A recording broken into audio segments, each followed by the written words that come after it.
안녕하세요. 제 이름은 공진욱이고 이화여자대학교에서 일하고 있습니다. 오늘 우리가 살펴본 내용은 일반 상대성 이론으로 기술되는 중력이 우리가 생각할 수 있는 가장 큰 세상, 그러니까 우주 전체에 적용되었을 때 어떻게 우주를 기술할 수 있나에 대한 이야기를 해보려고 합니다. 자, 먼저 우리가 저번 시간에 배웠던 것을 한번 잠깐 다시 생각을 해볼게요. 자, 지금 보시는 것은 아인슈타인의 중력장 방정식입니다. 여기서 왼쪽은 아인슈타인 텐서라고 하는 것으로 시공간의 구조를 나타냅니다. 그리고 시공간의 구조를 나타내는 이것은 두 시공간 사이의 거리를 어떻게 나타낼 것인가 라는 소위 말하는 계량 텐서라는 것으로 우리가 정확하게 계산을 할 수 있어요. 그리고 오른쪽에 나타나는 T mu N라고 써 있는 것은 에너지 모멘텀 텐서라고 해서 시공간 안에 존재하는 물질의 특성을 기술합니다. 그래서 아인슈타인의 장방정식이 얘기해주는 바는 시공간의 구조가 바로 그 안의 물질이 어떻게 분포되어 있는지를 결정하고, 또는 반대로 시공간 안에 존재하는 물질의 특성과 분포로부터 어떻게 시공간이 결정되는가를 이야기를 해줍니다.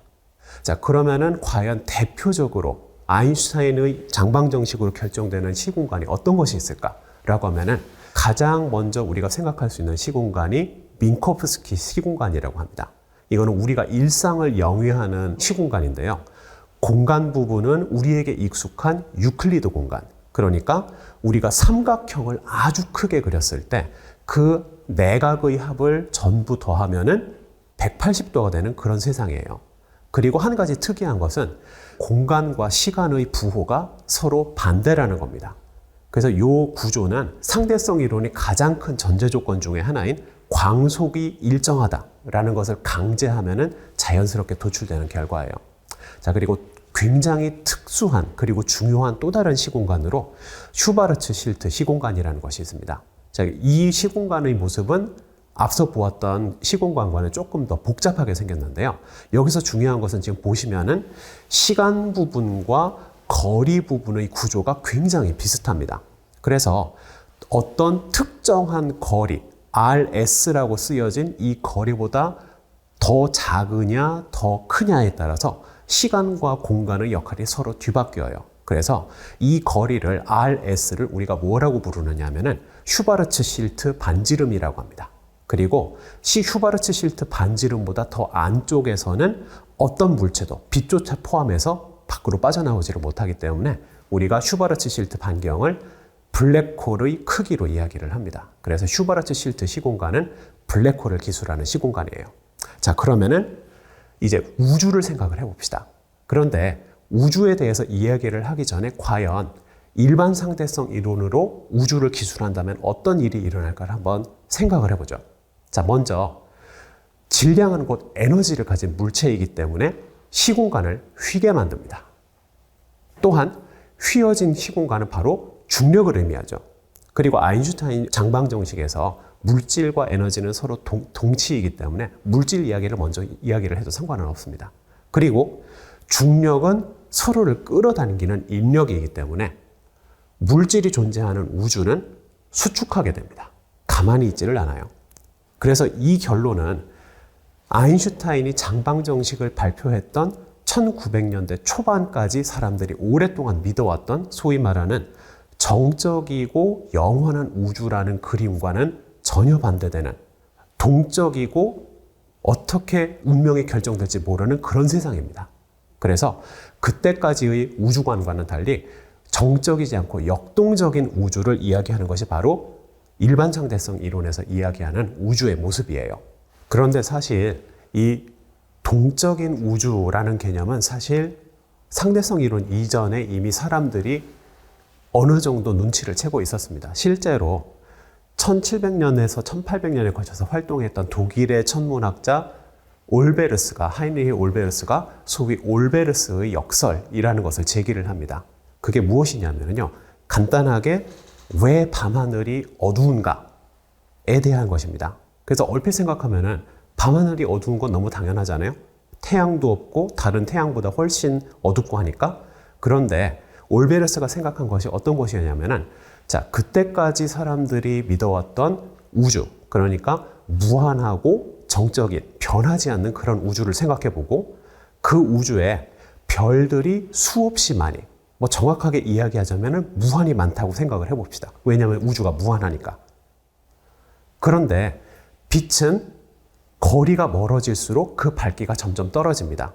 정확히는 우리 거리가 점점 멀어지면 거리의 제곱에 반비례해서 빛의 세기는 점점 떨어져요. 하지만 우주는 무한하기 때문에 우리를 감싸고 있는 똑같은 거리에 있는 구를 한번 생각을 해봅시다. 그리고 그 구의 껍질에 별들이 무수히 많이 붙어 있다고 해볼게요. 그러면은 첫 번째 구에서부터 우리에게 오는 별빛과 두 번째 구에서 우리에게 오는 별빛과 세 번째 구에서 오는 별빛은 과연 차이가 얼마나 있을까라고 하면은 차이가 없습니다. 왜 그러냐면요.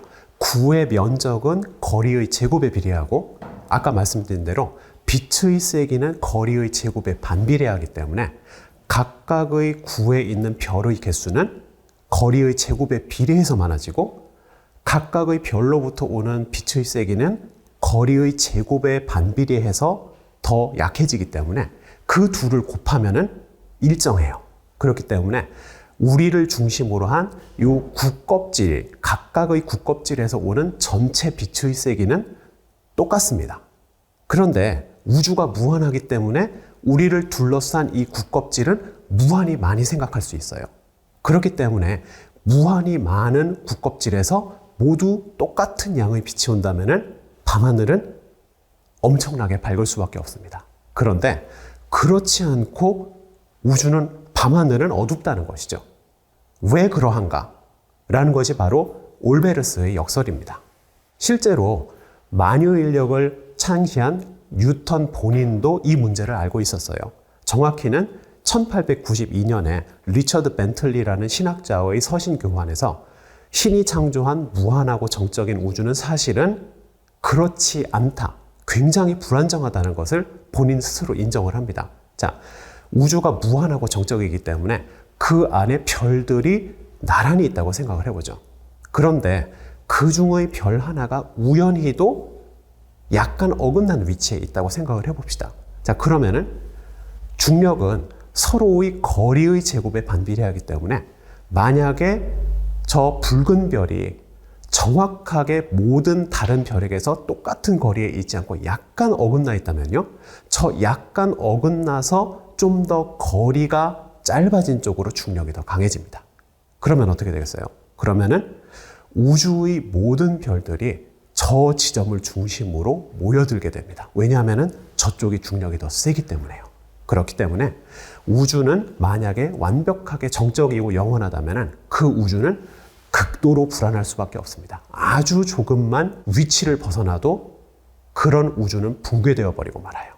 하지만 1900년대 초까지 몇백 년이나 사람들이 믿어온 무한하고 정적인 우주라는 개념이 너무나도 강했기 때문에 아인슈타인 본인조차도 자신의 상대성 이론을 온 우주에 적용을 한 결과 우주는 동적이다 라는 것을 발견을 했기 때문에 이 사실이 마음에 들지 않았습니다. 그래서 아인슈타인이 어떤 일을 했냐면요. 1917년 본인의 상대성 이론을 우주 전체에 적용한 논문에서 무한하고 정적인 우주를 만들기 위해서 이 중력의 효과를 상쇄시킬 수 있는 어떤 콘스탄트. 지금 이 논문은 아인슈타인의 오리지널 논문인데 여기에 지금 독일말로 써 있기 때문에 잘 이해할 수 없으시기 테지만은 여기 보면은 유니버설 콘스탄트라고 써 있는 것을 여러분들이 보실 수가 있어요. 소위 말하는 우주상수라는 것을 도입을 해서 중력의 효과를 정확하게 상쇄해서 무한하고 정적인 우주를 만들 수 있도록 자신의 이론을 수정했습니다. 하지만 아인슈타인은 곧 자신이 직접 도입한 이 우주상수라는 것을 일생일대의 실수라면서 철회를 하게 되는데요. 그 일을 이룩한 사람이 에드윈 허블이라는 천문학자입니다. 그래서 지금 여기 오른쪽에 보이는 사진은 에드윈 허블이 윌슨산 천문대에서 직접 관측을 하고 있는 사진입니다. 윌슨산 천문대의 전경은 이렇게 생겼습니다. 미국의 LA 근처에 있는 윌슨산에 있는 칼텍에서 운영하고 있는 천문대인데요. 저기 저 돔 안에 그 당시 세상에서 가장 큰 망원경이 100인치 망원경이 있습니다. 당시 망원경의 기술은 거울 하나를 통째로 갈아서 만드는 것이었기 때문에 거울이 크면 클수록 더 많은 빛을 받을 수 있어서 더 멀리 있는 별을 볼 수 있었어요. 그래서 거울이 크면 클수록 좋은 망원경이었습니다. 그래서 에드윈 허블은 이 망원경을 이용해서 역사의 길이 남을 두 가지 천문학적인 큰 발견을 하게 됩니다. 그 첫 번째 발견이 무엇이냐면요. 우리 은하 바깥에도 은하가 있다는 것이었습니다. 당시 사람들이 생각했던 우주는 무엇이냐면은 바로 우리 은하 단 하나였어요. 우리 은하 단 하나가 바로 우주이고 하늘에 보이는 희뿌연 먼지구름 같은 것은 소위 말하는 성운이라고 해서 일종의 먼지구름 같은 것이라고 생각을 했습니다. 자, 그런데요. 우주를 관측할 때 가장 중요한 것 중에 하나가 무엇이냐면은 거리를 재는 것입니다. 저 별은 우리에게서 얼마나 멀리 떨어져 있을까? 저 성운은 우리에게서 얼마나 멀리 떨어져 있을까? 라는 것을 측정하는 것이 굉장히 중요한 일입니다. 왜 그러냐면 우주는 너무나 크기 때문에 우리가 사용하는 자를 가지고서 거리를 재볼 수는 없거든요. 그래서 천문학자들은 거리를 잴 수 있는 여러 가지 방법을 생각을 해냈는데 그 중에 하나가 주기적으로 빛이 세기가 바뀌는 소위 말하는 변광성이라는 것을 이용하는 것이었습니다. 지금 왼쪽에 보이는 사진은 세페이드 변광성이라는 것이 시간이 지나면서 지금 가운데 보이는 별입니다. 가운데 보이는 별이 시간이 지나면서 어두워졌다 밝아졌다를 반복하는 것을 지금 사진으로 찍은 것입니다. 그래서 허블은 이 세페이드 변광성을 이용해서 그때까지 안드로메다 성운이라고 알려진 성운까지의 거리를 측정을 해보았는데요. 그 결과는 놀랍게도 200만 광년이 넘는 거리에 있다는 것을 알게 되었습니다. 그 당시 이미 사람들이 알고 있던 우리 은하의 크기는 10만 광년으로 안드로메다 성운까지의 거리보다 훨씬 더 작은 것이었죠. 즉 안드로메다 성운이라고 우리가 생각을 했던 것은 사실은 우리 은하 안에 존재하는 조그만 별무리가 아니라 아득히 먼 거리에 있는 또 다른 은하였던 것이죠. 그래서 우리 은하 바깥에도 또 다른 은하들이 수없이 많이 존재한다는 이 발견은 우리 은하만이 유일한 우주라고 생각했던 사람들의 우주관을 산산이 부숴버렸습니다. 하지만 그것에만 그치지 않고 허블은 곧 이어서 또 다른 큰 발견을 하게 되는데요. 그건 바로 우리 우주가 팽창한다는 것이었습니다. 자, 여기 오른쪽에 보이는 그래프는요. 허블이 조사를 했던 46개의 외부 은하들 중에서 비교적 정확하게 거리를 측정할 수 있었던 22개의 은하를 골라서 그 거리와 멀어지는 속도를 기록을 한 것입니다. 자, 그래서 보시면은 이 점들이 이리저리 흩어져 있는 것 같지만은 허블은 과감하게 여기에 직선을 그었죠. 그래서 은하가 멀어지는 속도는 무엇에 비례하냐면은 우리로부터 얼마나 멀리 떨어져 있는가에 비례한다는 결론을 내렸습니다. 그래서 실제로 허블이 측정을 했던 속도는 1초에 1메가파섹, 10의 6승파섹 거리에 있는 은하는 초속 500km로 우리에게서 멀어진다라는 것이었어요. 그래서 허블은 이 비례 상수를 K라고 썼지만은 허블 사후 오늘날에는 허블을 기리는 의미에서 이 비례 상수를 H라고 씁니다. 그리고 허블 상수라고 부르죠. 그래서 최신의 가장 정확한 관측 결과에 따르면 이 숫자는 많이 줄어들어서 약 67.4km per sec per 메가파섹이라고 정하게 되었습니다. 자, 그렇다면 팽창하는 우주를 기술하기 위해서는 과연 우리는 어떻게 시공간을 기술해야 될까요? 자, 먼저 두 점 사이의 거리를 한번 생각을 해보죠. 자, 우리가 평면을 여러 개의 격자로 나누어서 서로 가로로 x, 세로로 y만큼 떨어진 두 점에 깃발을 꽂았다고 생각을 해봅시다.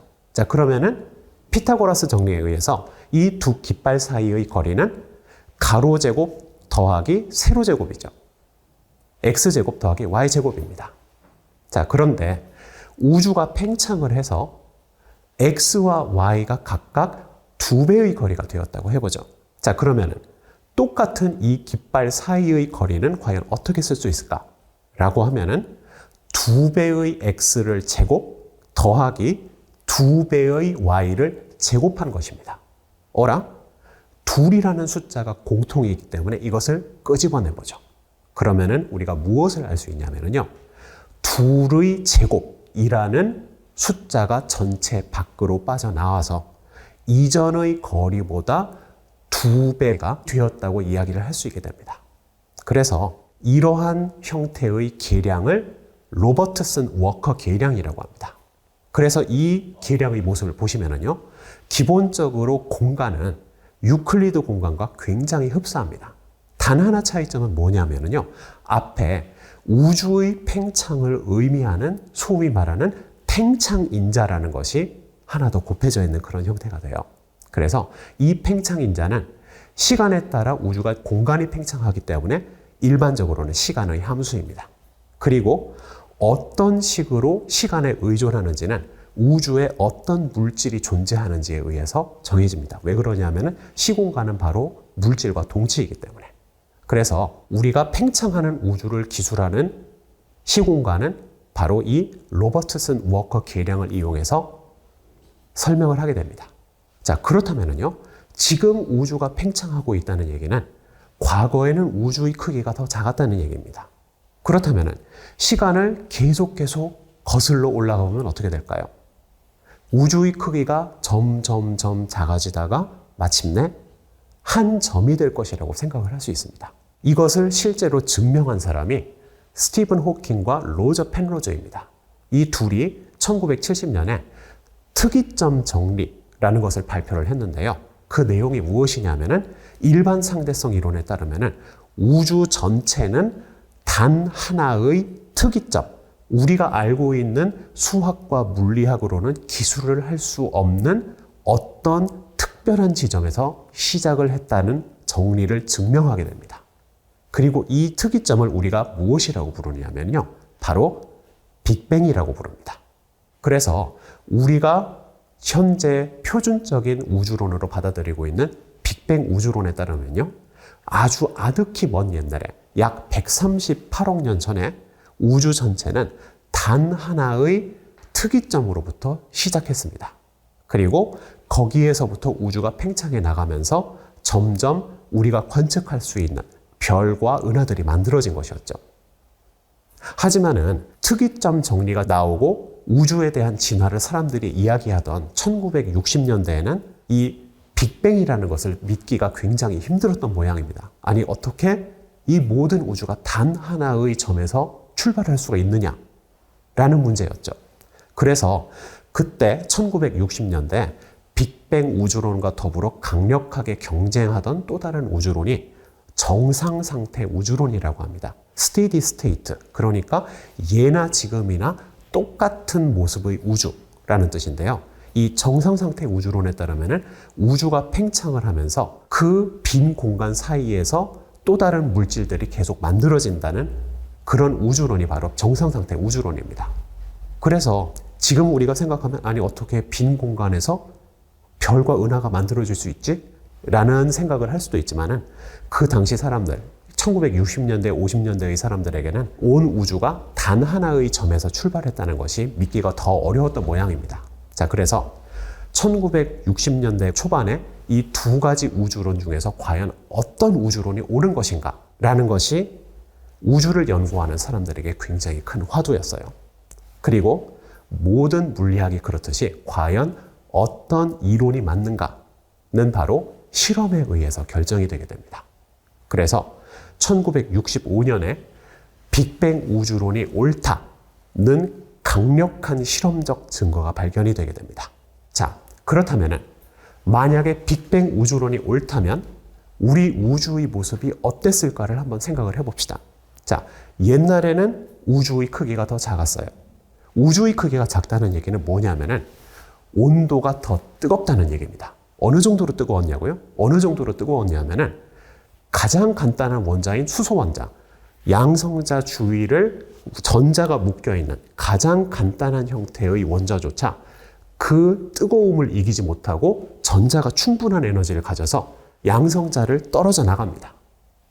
그래서 그때의 우주는 어떤 상태였냐면요, 양성자들과 양성자의 속박을 벗어난 자유전자들과 그리고 그 안을 이리저리 오가는 빛으로 뒤엉킨 상태였어요. 그리고 이 빛은 전자와 끊임없이 충돌을 하면서 온 우주를 뿌옇게 만듭니다. 마치 우리가 안개 속을 걸어갈 때 공기 중의 조그마한 물방울에 빛이 부딪혀서 우리가 멀리 보지 못하는 것과 정확히 똑같은 모습이에요.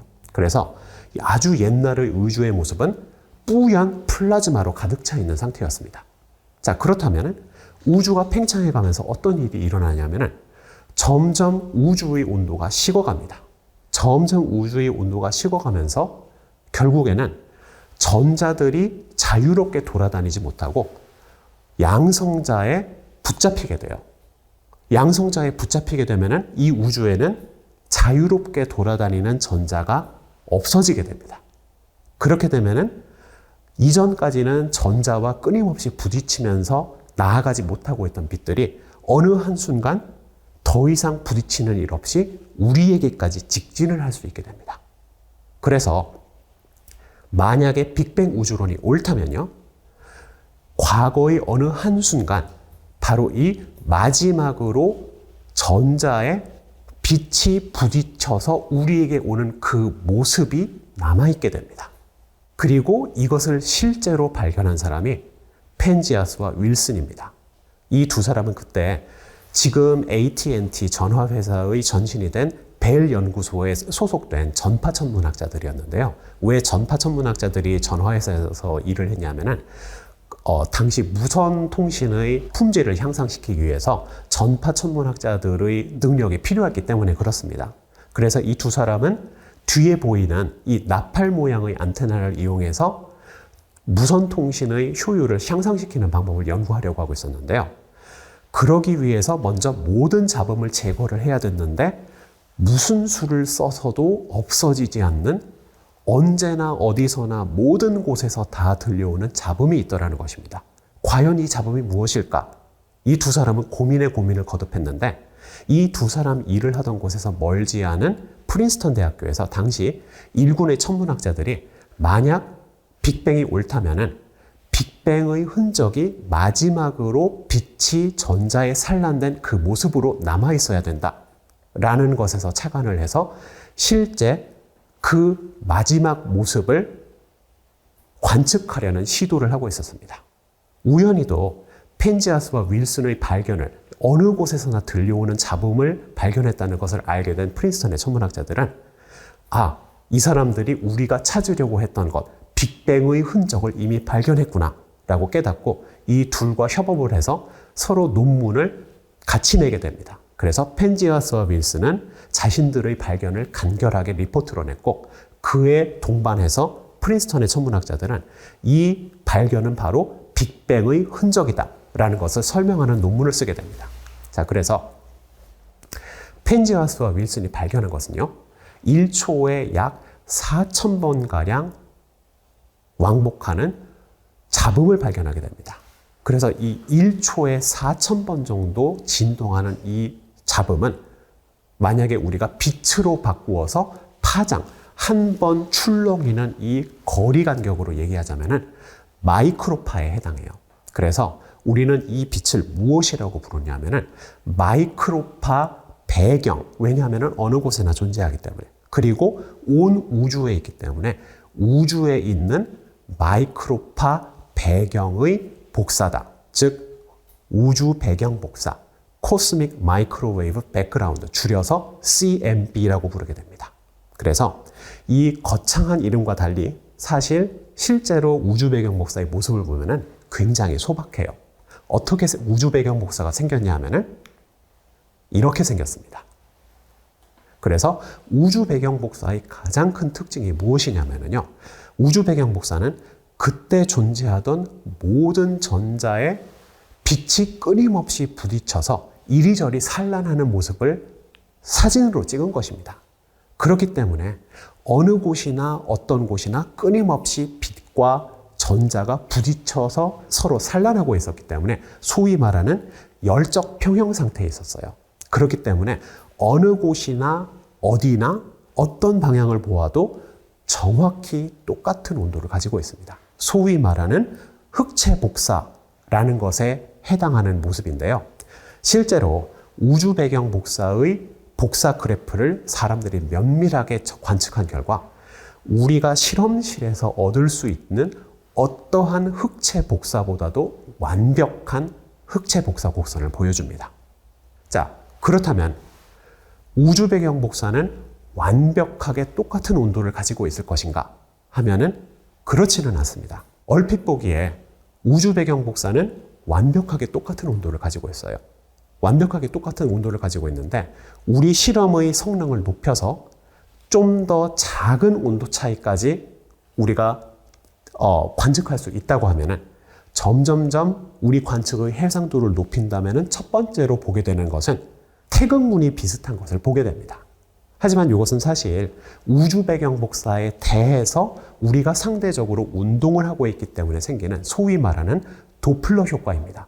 우리가 앞으로 가는 쪽으로는 우주 배경 복사가 조금 더 뜨겁게 보이고 반대로 우리가 나가는 뒤쪽으로는 상대적으로 약간 더 차갑게 보이는 것이에요. 그래서 이것은 우리의 상대적인 운동 때문에 생기는 도플러 효과로 이것은 우주 배경 복사의 특징은 아닙니다. 하지만 조금 더 해상도를 올려서 10의 마이너스 5승 정도의 차이까지 찾아낼 수 있을 정도로 우리의 해상도를 높인다면 다른 일이 벌어집니다. 그때 사람들이 찾아낸 것이 무엇이냐면요. 우주 배경 복사 그 자체에 아주 작은 10의 마이너스 5승 정도의 온도 차이가 존재한다는 것입니다. 그래서 우주 배경 복사는 기본적으로 우리가 볼 수 있는, 빛으로 볼 수 있는 가장 먼 우주입니다. 아까 말씀드린 것을 다시 한번 반복을 하자면요. 자, 우리가 짙은 안개 속을 걸어갈 때 우리가 가장 멀리 볼 수 있는 거리가 어디냐 하면은 빛이 조그만 물방울에 부딪혀서 우리에게 오는 그 거리까지 볼 수가 있어요. 그거보다 더 멀리 보려고 하면은 빛이 끊임없이 조그만 물방울과 부딪히기 때문에 볼 수가 없습니다. 마찬가지로 우주에서 우리가 빛을, 전자기파를 이용해서 관측을 하려고 할 때 우주 배경 복사보다 더 너머의 우주는 우리가 관측을 할 수 없어요. 그렇기 때문에 우주 배경 복사는 우리가 빛으로 관측할 수 있는 가장 멀리 있는 우주입니다.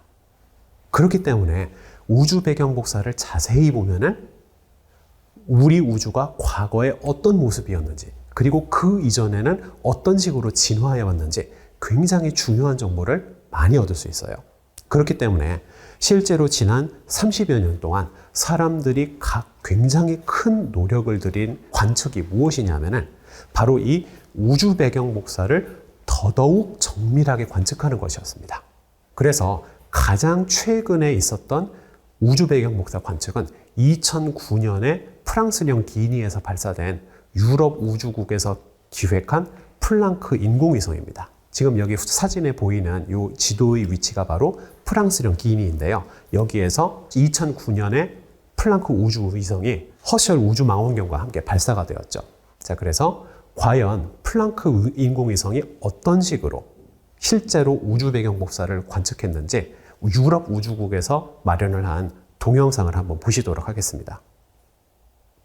자, 지금 여기 중간에 빙글빙글 돌고 있는 것이 바로 플랑크 인공위성입니다.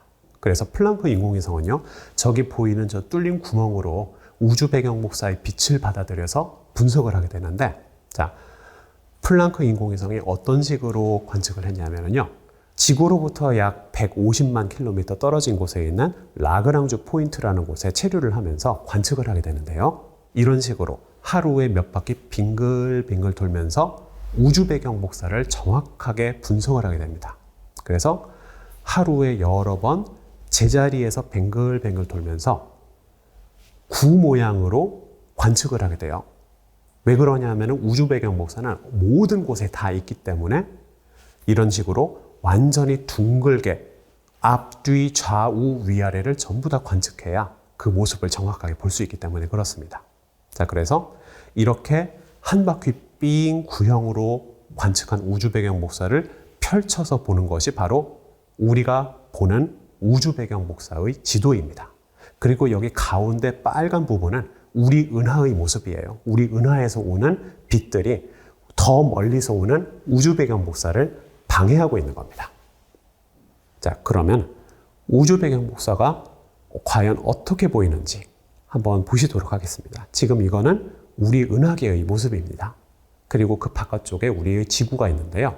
자, 우리가 관측할 수 있는 이 우주를 둥글게 모습을 보아서 펼친 것이 우리가 관측하는 우주의 모습인데, 우리가 우주를 어떤 수단을 써서 보는가에 따라서 우주의 모습이 달리 보입니다.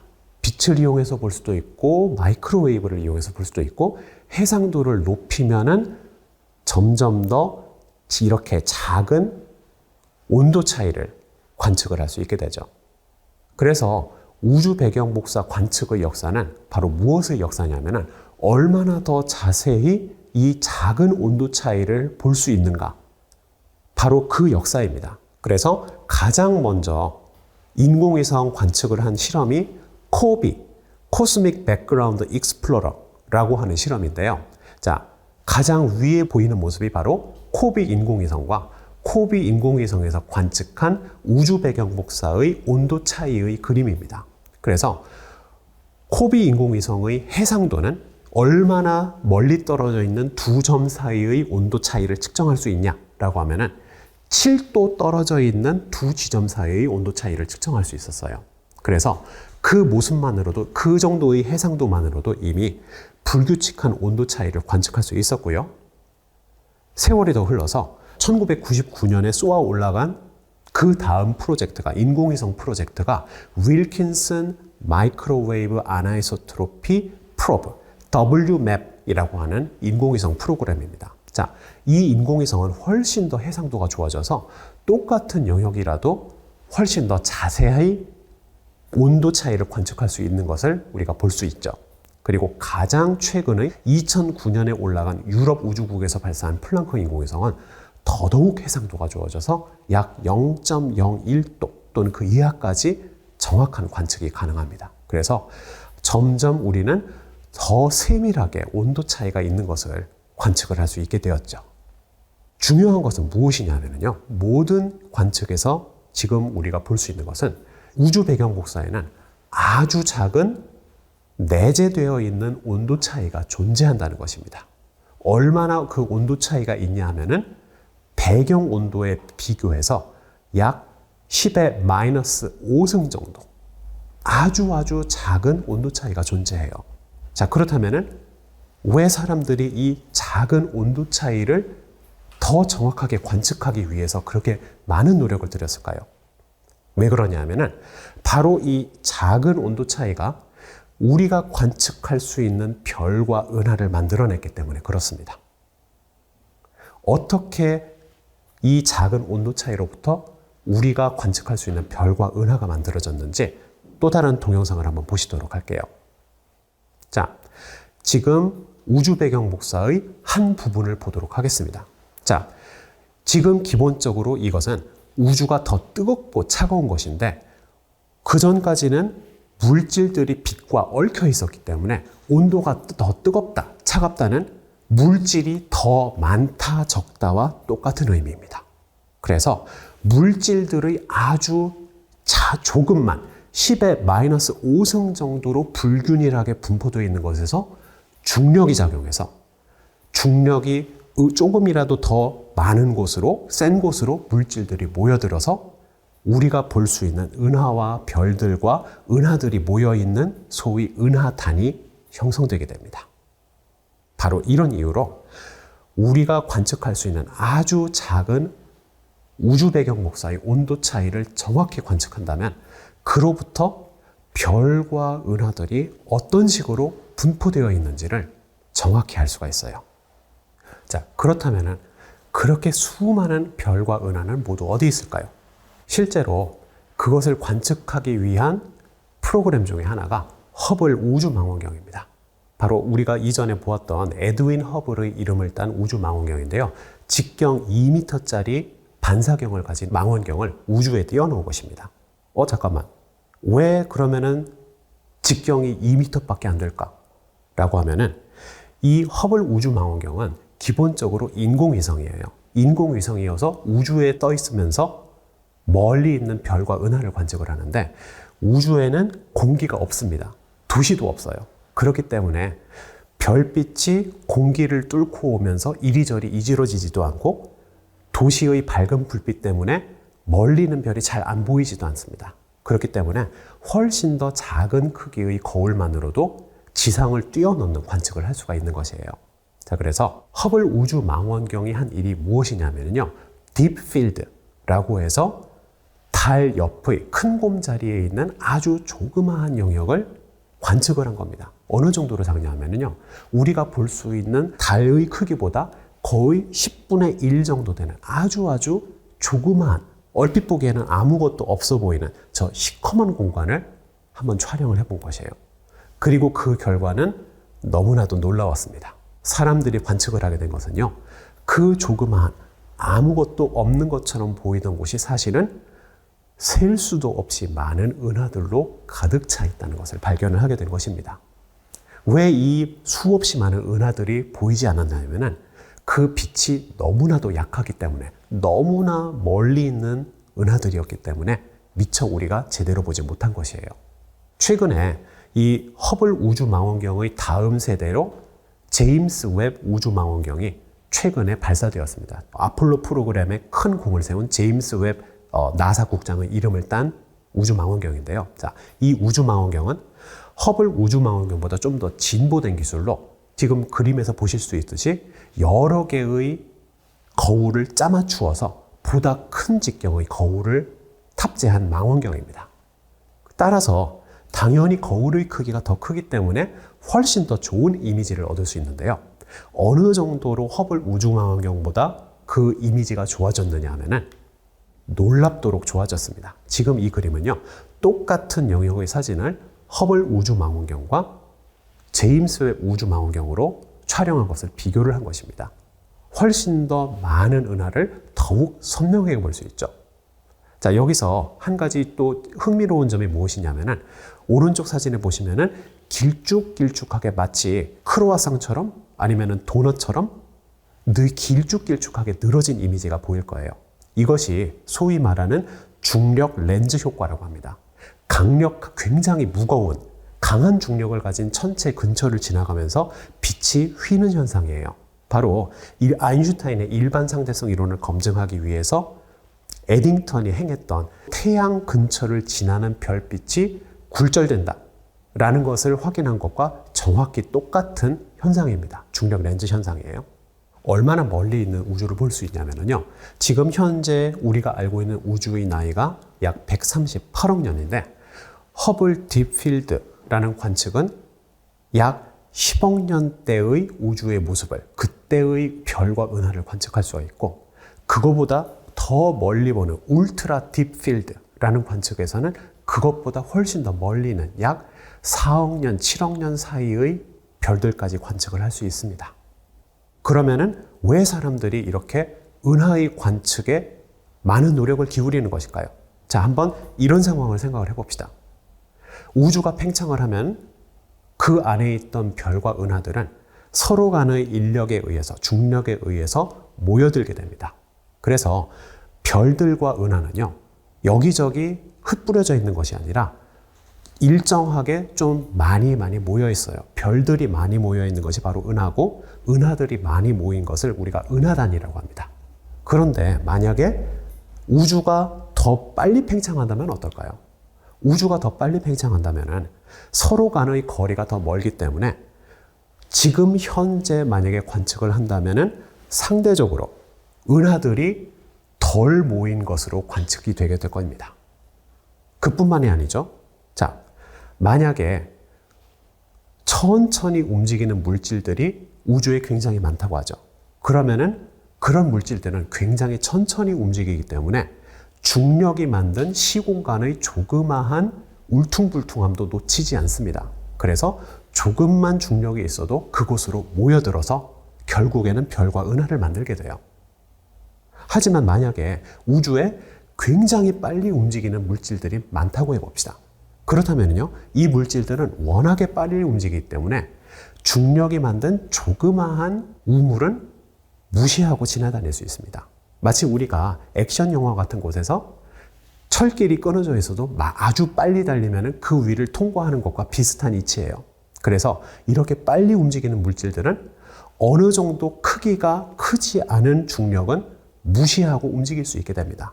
그렇기 때문에 이런 물질들이 만드는 별과 은하는 바로 이 물질들이 무시하면서 지나다닐 수 있는 거리보다 더 커야만 별과 은하를 만들 수 있게 돼요. 어떤 특정한 거리 아래로는 별과 은하가 잘 만들어지지 않게 됩니다. 그래서 교훈은 무엇이냐면요. 우주에 있는 은하들이 어떤 식으로 분포되어 있는지 정확하게 측정을 한다면 우리 우주에 대해서 굉장히 많은 것을 알 수 있습니다. 예를 들어서 우리 우주가 과거에 어떤 식으로 팽창해 왔는지, 그리고 우주를 구성하고 있는 물질들이 무엇인지, 그리고 그러한 물질들은 어떠한 특성을 가지고 있는지를 우리가 알 수 있게 돼요. 그래서 실제로 은하들의 정밀한 분포를 정밀하게 관측해서 사람들이 안 것이 무엇이냐면은 우주는 옛날에 빛처럼 굉장히 빠르게 움직이는 물질들이 더 많은 성분을 차지하고 있다가 시간이 지나면서 천천히 움직이는 물질들이 더 많은 비율을 차지하게 되었다는 것. 그리고 우리가 일상에서 볼 수 있는 전자나 양성자 같은 일반적인 물질들은 우주를 겨우 5% 정도만 구성하고 있고 25% 정도는 오로지 중력으로만 상호작용하는 소위 말하는 암흑 물질이란 것이, 그리고 나머지 70%는 밀어내는 중력으로서 작용하는 아직 그 실체가 무엇인지 모르는 암흑 에너지라는 것이 차지하고 있다는 것을 알게 되었습니다. 그리고 여기서 암흑 에너지라는 것이 무엇에 해당하는 것이냐면요. 아마 여러분들 기억하실 수도 있겠지만은 밀어내는 중력, 바로 아인슈타인이 도입했던 우주상수에 해당하는 물질입니다. 아인슈타인은 본인이 도입한 우주상수를 일생의 큰 실수라면서 철회를 했지만은 거의 100년이 지난 뒤에 다시 우주상수가 암흑 에너지로 돌아온 것이에요. 따라서 현재 우주 관측의 가장 큰 토픽 중에 하나는 거대한 거리 규모에서 은하들의 분포를 정확하게 측정하는 것입니다. 그래서 그 첫 번째 관측을 시도한 것이 하버드 대학교의 천체물리학 센터입니다. 하버드 대학교의 천체물리학 센터에서 CFA, Center for Astrophysics라는 본인들의 센터 이름을 약자로 붙여서 CFA, 적색편의 탐사라는 것을 시작을 했어요. 적색편이라는 것은 우리 우주가 팽창하고 있기 때문에 별에서 오는 빛의 파장이 길어지게 됩니다. 팽창하지 않는 우주보다요. 그렇기 때문에 실제 우리가 관측을 하게 되는 별빛은 원래의 별빛보다 더 붉은색으로 이동해 있어요. 바로 이런 이유로 이렇게 붉은색으로 이동하는 현상을 적색편이라고 부릅니다. 그래서 천문학자들이 실제로 어떻게 현재 멀리 있는 별과 은하의 거리를 재느냐 하면은 우리가 알고 있는 스펙트럼, 예를 들어서 수소 스펙트럼이나 그런 것에서부터 과연 실제로 관측된 스펙트럼이 얼마나 더 붉은 쪽으로 이동해 있는가를 측정함으로써 거리를 알게 됩니다. 자, 그러면은 1977년에 시작을 한 CFA 적색편의 탐사가 어떤 그림을 주었을까요? 놀랍게도 그 당시 사람들이 생각하고 있던 별과 은하들은 랜덤하게 여기저기 골고루 흩뿌러져 있다라는 믿음과는 전혀 반대로 은하들은 크게 몰려 있었습니다. 그래서 여기 지금 보시면은 마치 사람이 춤을 추고 있는 것 같은 모양이 보이시죠? 그래서 이 결과는 약 1만 개 정도의 은하를 몇 년 동안 관측을 해서 그 모습을 나타낸 것이에요. 이 CFA 탐사는 그 후로도 계속 오랫동안 지속되어서 지금 이 결과가 최종적인 결과입니다. 놀랍게도 은하들은 골고루 흩어져 있는 것이 아니라 크게 뭉쳐서, 자, 여기 왼쪽 위에 보이는 모습은 소위 말하는 그레이트 월, 만리장성이라고 해서 마치 은하들이 만리장성처럼 쭉 늘어선 모습이다 라는 의미에서 그레이트 월이라고 이름이 붙었고요. 여기저기 커다란 검은 구멍이 뻥뻥 뚫려 있는 것이 보일 것입니다. 그래서 이런 영역에서는 은하들을 거의 찾을 수 없는 텅 빈 공간, 그래서 void라고 이름을 붙였어요. 그래서 결과적으로 CFA 탐사는 약 5억 광년 정도의 크기에서 18,000개의 은하의 적색 편의를 측정해서 우리 주위에 은하들이 어떤 식으로 수억 광년에 걸친 거리에 분포해 있는가를 처음으로 지도로 나타낸 탐사였습니다. 그래서 이 이후 모든 은하 탐사들은 더 멀리 보자, 더 깊이 보자 라는 것이 목표가 되었어요. 그래서 CFA 적색 편의 탐사 이후로 주목할 만한 은하 탐사로 2DF 서베이라는 것이 있습니다. 이 탐사는 남반구에 있는 오스트레일리아를 중심으로 앵글로 오스트레일리안 관측소를 중심으로 한 프로그램인데요. 이 프로그램은 적색 편의로 따지자면 0.2, 그러니까 파장이 약 20% 정도 더 길어지는 시점까지 약 20만 개가 넘는 은하를 정밀하게 관측하는 프로그램이었습니다. 그래서 여기 오른쪽에 보이는 피자 조각 같은 모습을 보시면 2DF 서베이와 CFA 서베이가 얼마나 차이가 나는지 보실 수 있죠. 그래서 향후 약 10여 년 이상에 걸쳐서 수없이 많은 관측 프로그램들이 더 멀리 있는 은하를 보다 더 정확하게 측정을 하기 위해서 현재 가동 중이거나 아니면은 가동할 계획입니다. 지금 여기 제가 몇 가지 현재 확정된 그리고 행해지고 있는 은하 관측 프로그램의 모습만 지금 보여드렸는데요. 예를 들어서 슬로완 디지털 스카이 서베이라는 프로그램이 있고 다크 에너지 스펙트로스코픽 인스트루먼트, 그 머리 글자를 따서 DESI라고 하는 프로그램이 있고요. 유클리드라고 하는 인공위성 프로그램도 현재 승인이 되어서 현재 진행 중입니다. 과연 그러면은 이 프로그램들이 얼마나 이전과 비교해서 더 멀리 있는 우주를 볼 수 있는가에 대해서 제가 예를 들어서 유클리드 프로그램을 예로 말씀드려 보면요. 유클리드 프로그램이 얼마나 더 깊은, 더 멀리 있는 우주를 볼 수 있냐면은 그 적색 편의 탐사 레인지가 0.7에서 2.2 정도 되는 우주를 볼 수 있습니다. 2DF 서베이는 아까 여러분들이 기억하시겠지만은 적색 편이 약 0.2까지만 볼 수 있었거든요. 거의 10배 가까운 깊이가 가능합니다. 넓이로 보자면요. 넓이는 유클리드 위 인공위성은 약 15,000 제곱 각도, 그러니까 온 하늘의 약 3분의 1 정도를 커버를 할 수 있어요. 여러분들이 보시다시피 CFA 서베이와 2DF 서베이만 비교를 해봐도 훨씬 더 넓은 면적을 커버할 수 있는데 유클리드 인공위성은 인공위성이기 때문에 위, 아래, 앞, 뒤, 전후를 전부 탐사할 수 있기 때문에 훨씬 더 넓은 하늘을 관측할 수 있습니다. 왜 지상 망원경들이 전 하늘을 커버를 하지 못하고 이런 식으로 마치 부채꼴 같은 모양만 커버를 할 수 있냐면은 기본적으로 땅 위에 붙어 있는 망원경이기 때문에 발 아래에 있는 하늘은 볼 수가 없거든요. 그리고 망원경이 자유롭게 움직일 수 있는 것이 아니라 제한된 각도로만 움직일 수 있습니다. 그렇기 때문에 그 제한된 각도로 가동하면서 볼 수 있는 하늘은 지금 화면에서 보실 수 있는 것처럼 마치 부채꼴 같은 모양으로 관측을 하게 돼요. 그렇기 때문에 저런 식으로 부채꼴 모양으로 되어 있는 하늘을 관측해서 그 부채꼴 안에서 어떤 식으로 은하가 분포되어 있는지를 관측할 수 있는 겁니다. 인공위성 같은 경우에는 그런 제한이 없기 때문에 훨씬 더 넓은 하늘을 관측할 수 있어요.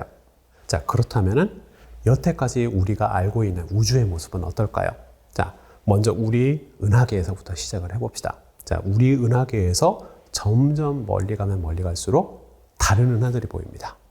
그리고 조금 더 멀리 가면은 이것은 뭘까요? 요거는 처음 라디오 전파가 지금 전파되어 나간 거리입니다. 지금 이 둥근 원처럼 거의 100년도 전에 처음으로 방송했던 라디오 전파는 이 정도까지 거리까지 가 있어요. 그리고 이 거리를 더더욱 뒤로 물러나 보면은 사람들이 관측을 한 은하들이 불균질하게 분포되어 있는 것을 볼 수 있습니다. 어디에는 은하가 좀 더 많이 몰려 있고 어딘가에는 은하들이 좀 더 성기게 몰려 있어요. 그리고 우리가 은하들의 분포를 땅 위에 있는 망원경을 이용해서 관측을 했기 때문에 모든 곳을 다 볼 수 있는 것이 아니라 아까 말씀드렸다시피 이런 부채꼴 모양으로 은하들이 분포가 되어 있는 것을 사람들이 관측을 했습니다. 그리고 이 부채꼴 모양을 더 넘어가면 무엇이 있을까요? 이 부채꼴 모양을 더 넘어가면은 아까 말씀드렸던 우리가 빛으로 볼 수 있는 가장 멀리 있는 우주인 우주 배경 복사가 있습니다. 우주 배경 복사 안에 우리가 관측할 수 있는 은하들이 장대하게 펼쳐져 있고 그 안에 가장 조그마한 점으로 우리 은하가 존재하는 것이죠. 따라서 상대성 이론으로 기술하는 우리의 우주는요. 첫 번째로 빅뱅이라는 기원을 가집니다. 두 번째로 영원하고 정적이지 않아요. 동적입니다. 팽창을 계속하고 있고요. 그리고 무엇보다 중요한 것으로 수없이 많은 별과 은하가 그 안에 가득합니다. 그래서 어떻게 이 별과 은하들이 분포되어 있는가? 이것을 자세히 관측함으로써 우리 우주가 과거에 어떻게 진화되어 왔는지, 그리고 앞으로 미래 우리 우주가 어떻게 될 것인지 알아낼 수 있게 됩니다. 우리 우주의 신비에 한 걸음 더 가까이 다가가게 되는 것이죠. 그래서 지금 이 순간에도 우주의 신비를 파헤치기 위해서 별과 은하를 정확하게 관측하기 위한 사람들의 노력이 계속되고 있습니다. 자, 다음 강연은 국가수리과학연구소에서 연구하시는 오정근 박사님께서 중력파를 주제로 강의를 하실 예정입니다. 굉장히 흥미로운 내용이니 잘 들어주시기 바랍니다. 그러면은 제 이야기는 이것으로 마치도록 하겠습니다. 감사합니다.